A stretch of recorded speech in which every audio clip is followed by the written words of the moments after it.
Shri Venkateswara gold తాకట్టులో ఉన్న మీ బంగారాన్ని విడిపించి కొనబడును.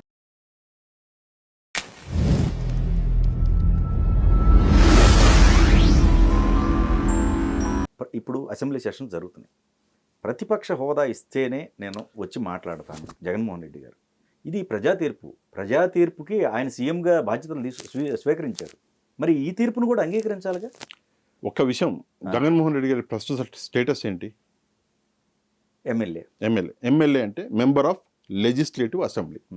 ఆయన మాజీ సీఎం ప్రస్తుత status MLA member of legislative assembly. ఆయనకు ఉన్నటువంటి స్టేటస్లోనే అసెంబ్లీ ఉంది. You are a member of assembly, you have to go there. Right. మీకు వేరే ఆప్షన్లా. సరే మీరు వెళ్ళలేదు, 3 నెలలు వెళ్ళలేదు, 6 నెలలు, అలాంటి వాళ్ళని సపోర్ట్ కూడా చేసాం. ఓకేలే ఈయనకి ప్రతిపక్ష హోదా ఇస్తారేమో చూద్దామని చెప్పి సపోర్ట్ కూడా చేసినాం.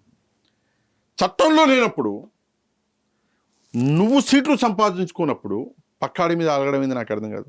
ఒకటి. రెండవది, సరే ఓకే ఈయనతో కలిపి 10, మొత్తం 11 మంది ప్రజలు మిమ్మల్ని నమ్మి అసెంబ్లీకి వెళ్ళి మా సమస్యలు చెప్తారు అని మీకు ఓటేశారు, అంతేగా? ప్రజల సమస్యలు ఉంటాయి జనరల్గా. ఒక మోరీ సమస్య ఉంటుంది, ఒక రోడ్డు సమస్య ఉంటుంది, ఒక స్కూల్ సమస్య ఉంటుంది, ఒక బిల్డింగ్ సమస్య ఉంటుంది, ఒక ప్రభుత్వ అధికారి సమస్య ఉంటుంది, ఒక పోలీస్ ఆయన సమస్య ఉంటుంది, ఒక పోలీస్ స్టేషన్ సమస్య ఉంటుంది, ఉంటాయి. మరి ఎక్కడా మీరు చెప్పట్లేదంటే ఆ ప్రజలకు ద్రోహం చేసినట్టుగా ఈరోజు మీరు ద్రోహులుగా మిగిలిపోయినట్టుగా. ఒకటి. రెండవది, ఈ జంజీలు. నిజంగా జంజీలు ఏం చేయాలంటే ఈ 11 మంది నాయకులు ఇంట్ల ముందు పోయి కూర్చొని ఏం చేసిర్రు బాబు మీరు? మాకు అసెంబ్లీకి పోయే మొహమే లేదు మీ దగ్గర. అసెంబ్లీకి వెళ్ళే ధైర్యం నేను, ధైర్యం అయితే లేదు, వదిలేండి.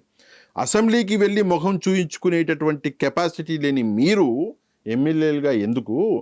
రిజైన్ చేస్తే ఎన్నికలు వస్తాయి కదా అని చెప్పి జంజీలు వీళ్ళని ప్రశ్నించాలి. అండ్ ఈ 11 మందిలో, సరే జగన్మోహన్ రెడ్డి గారిని పక్కన పెడదాం, ఈ 10 మంది మళ్ళీ గెలవడం కష్టం సార్. ఓకే, చాలా కష్టం. ఎందుకంటే 10 మంది కూడా లేకపోతే ఇంకేముంటుంది? చెప్తున్నాను కదా, వీళ్ళు చేస్తున్నటువంటి ద్రోహం ఏదైతే అసెంబ్లీకి వెళ్ళకుండా చేస్తున్నారో ఆ ద్రోహాన్ని ప్రజలు గుర్తుపెట్టుకుంటారుగా. వీళ్ళు గెలవరు, గెలిచిన ఓట్లు వేసినా ఏం చేశారు? మాకు అవసరం లేదు రండి, మీరు ఇంట్లో కూర్చోండి సార్ అంటారు. మాజీ ఎమ్మెల్యేలుగా బతికేస్తారు. పెన్షన్లు ఏమో వస్తాయి అనుకుంటా, బతికేస్తారు. ఏముంది, ల్యాప్టాప్లు ఆల్రెడీ తీసుకున్నారంట, అదేదో సిస్టంలో అసెంబ్లీ ఇస్తుందిగా, మొత్తం తీసేసుకున్నారు. హాయిగా వాళ్ళ బిజినెస్లు చేసుకుంటున్నారు. ఏమైంది ప్రాబ్లం అంటే భార్యల పేర్ల మీదనో, పిల్లల పేర్ల మీదనో, కుటుంబ సభ్యుల పేర్ల మీద బిజినెస్ ఉంటాయి, అన్నల తమ్ముల పేర్ల మీద. హాయిగా ఎమ్మెల్యేనా ముందు ఒక స్టిక్కరు, అసెంబ్లీ ఇచ్చిన ల్యాప్టాప్, ఒక ప్రోటోకాల్ వేసుకుని పొద్దున్న సాయంత్రం దాకా బిజినెస్లు చేస్తున్నారు, రియల్ ఎస్టేట్లు చేస్తున్నారు. అదే ఈరోజు రాజకీయం అయిపోయింది. ప్రజలకు మంచి చేస్తున్నాం అనుకుంటున్నారు. రేపు పొద్దున్న ప్రజలు తన్నిన తన్నుకి జీవితంలో మళ్ళీ రాజకీయాల్లోకి మళ్ళీ రారు, ఇక గెలిచే అవకాశం లేదు, ఈ పెన్షన్ తీసుకుంటేనే బతారు. అంతే.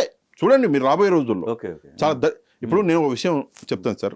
ఒక నియోజకవర్గం, ఈ 11 మందిలో ఒక పేరు ఎందుకు నేను బాగుండదు, ఒక నియోజకవర్గం తీసుకోండి.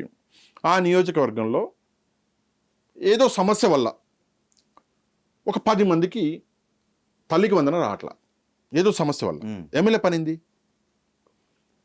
ఆ 10 మంది వస్తారు మన దగ్గరికి, తీసుకొని అరే ఈ టెక్నికల్ సమస్య వల్ల రావట్లా చూసుకొని మనం ఏం చేస్తాం, అధికారులకు పంపిస్తాం, లేదంటే అసెంబ్లీలో మాట్లాడతాం, లేదంటే ఆ కన్సర్న్ మంత్రికి పంపిస్తాం. మీకు మంత్రితో కనెక్షన్స్ లేవాయే, పడదాయే, అసెంబ్లీకి మీరు రారాయే, అధికారులు ఎవరో మీకు తెలియదాయే, మరి ఆ 10 మందికి న్యాయం ఎవరు చేస్తారా? అంటే 5 ఏళ్ళు ఆగాలా మళ్ళా? మరి వీళ్ళ స్లోగన్ అదేగా, కళ్ళు మూసుకోండి 5 ఏళ్ళు, ఏ సమస్య వచ్చింది కళ్ళు మూసుకోండి, కానీ పగటి కళ్ళు కనకండి. There is a fundamental difference. కళ్ళు మూసుకోండి పర్లా, పగటి కళలు కనడం వల్ల ఏమవుతుంది? రేపు 2029లో పట్టు అని చెప్పేసి ఒక 4-5 సీట్లు వచ్చినాయి అనుకోండి. జనరల్గా ఏది పరిస్థితి?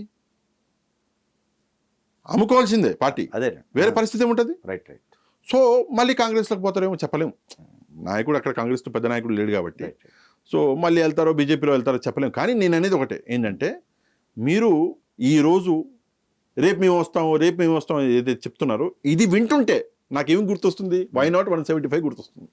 ఓకే, నాకు ఎగ్జాక్ట్లీ కళ్ళు మూసుకోండి మనం అధికారంలోకి వస్తాం ఈ వర్డ్ వినంగానే నాకు సిద్ధం సభ ఆ స్క్రీన్ మొత్తం నా కళ్ళ ముందుకు వస్తుంది. వై నాట్ 175 అన్నటువంటి ఆ మాట గుర్తొస్తుంది. నాకు ఎందుకు ఇది కూడా ఏదో డేంజర్లకు పోయేటట్టుగా అనిపిస్తుంది. ఎందుకంటే చంద్రబాబు నాయుడు గారి వ్యూహాలు సంవత్సరానికి ఒక దెబ్బ కొడుతున్నాడు. ఆయన పోలవరం అమరావతి కంప్లీట్ చేసుకుంటే రాబోయే 30 ఏళ్ళు ఇక కష్టం, చాలా కష్టం. అదే. And you had the opportunity. మీరు చేసి ఉండవచ్చు. పోలవరం మీరు కంప్లీట్ చేసి ఉంటే మీకు పేరు వచ్చేది. కానీ రివర్స్ టెండరింగ్ పెట్టి యాన్ చూస్తే ఆడికి సదురుకునుడు, బార్డర్ దాటి చేసుడు, అంతేగా మనం చేసిన పని. ఎందుకంటే మన రాష్ట్రంలో ఏం కొనలేము, మన రాష్ట్రంలో ఏం పెట్టుబడులు పెట్టలేము. రేపు పొద్దున సమస్య వస్తే అందుకే బార్డర్ దాటిచ్చేసారు. ఇంత నీచంగా ఈరోజు పనులు జరుగుతున్నాయి. ఒకటి. రెండోది ఒక చిన్న విషయం సార్, మీరు అడగలేదు చెప్తున్నాను. చంద్రబాబు నాయుడు గారిని ప్రతి చోట ప్రతి విషయానికి, నారా లోకేష్ గారిని ప్రతి చోట ప్రతి విషయానికి, ఈవెన్ పవన్ కళ్యాణ్ గారిని కూడా ప్రతి చోట ప్రతి విషయానికి. పాపం ఆయనకి జ్వరం వస్తే నిన్న కారు కూతలు సోషల్ మీడియాలో. నేనేమంటానంటే దీనివల్ల మీరే దిగజారిపోతున్నారు. పేర్ని నాని గారు లాంటి వ్యక్తులకు చెప్తున్నాను నేను. ఇక్కడ మధ్యలో కదిలేస్తున్నాను. ఇప్పుడు ఆయనకి జ్వరం వచ్చినా అక్కడ అటెండ్ అయ్యారు. అసలు ఈయన ఫ్లాగ్ హోస్టింగ్ లేదు. ఇప్పుడు మాట్లాడే వాళ్ళకైనా సరే అసలు కంపారిజన్, ఇప్పుడు ఆయనన్న జ్వరం వచ్చి అంత ఫేవర్ ఉన్నప్పుడు కూడా అటెండ్ అయ్యారు. జగన్మోహన్ రెడ్డి గారు చేయలే. 3 years అనుకుంటా కంటిన్యూషన్. అదే సార్ నేను చెప్పేది.